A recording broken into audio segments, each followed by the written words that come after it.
creating a culture of observability.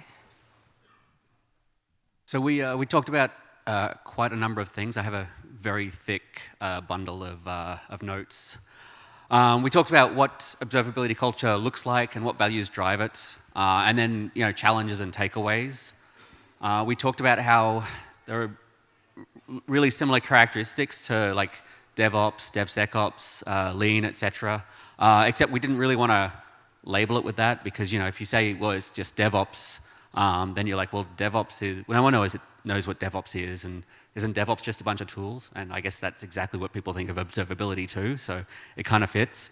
So really, we thought the business goal of being a learning organization, and let the various tribes call their thing whatever they want, so DevOps or observability or whatever, it's really heading to that same goal of being a learning organization and being data-driven. And we talked about how really we need leadership to drive those changes because they're the ones that set the incentives that drive behavior.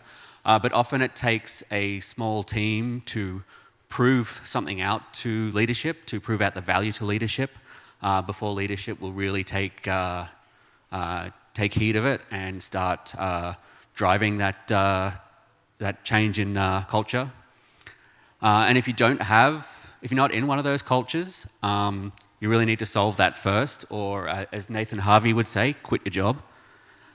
And then for call to actions, if you look at recently the DevSecOps community has sort of formed up, and they're all talking about moving security to the left, and that's really what we want to do with observability as well. So, right at the development process, right when you're writing code, and even before that, when you're putting user stories together, have a persona for an observer, and then write tests for observability. So unit tests, integration tests. Make sure that when you're doing peer reviews, you're focusing on, is this observable?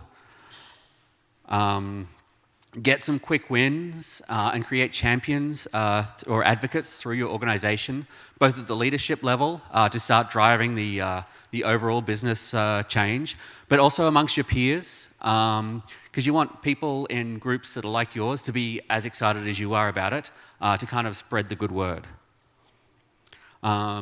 There is a bunch of good stuff we can borrow from other places. So Lean has value stream mapping and all sorts of great stuff. And you want to focus on the proper Toyota style Lean, where it's really focused on people and trust and empowerment, versus that more Americanized Lean, which is more about the process. I think that's, and then we talked about how there's a lot of intersections between observability and business intelligence. And so if you have business intelligence folks, really get in with them. They're probably going to be very interested in what you're doing, and you should probably be very interested in what they've been doing as well.